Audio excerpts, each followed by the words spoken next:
In this present economy, where our expenses are much more than our income, there's a need to get other sources of income.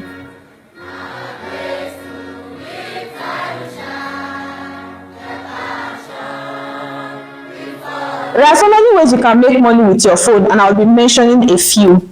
Freelance writing and editing. If you are good at writing or editing journals, then this is for you. You can get jobs from freelancers, Fiverr, Upwork websites, or other websites. Virtual assistance is also something you can look into. You can provide administrative, creative, or technical assistance to clients from the comfort of your home.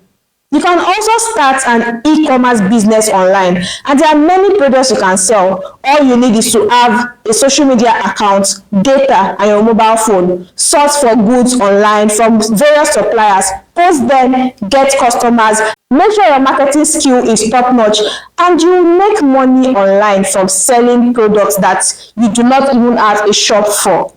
Social media management or marketing is for you if you are social media savvy. All you need is to have a very good understanding of social media and how it works. And you can manage social media accounts for businesses and develop social media campaigns for organizations. For detailed explanation of all of this that I've just mentioned, you can check the caption, and make sure you follow us on all our social media platforms at National Roaster for more information. My name is Damilola Ojojo.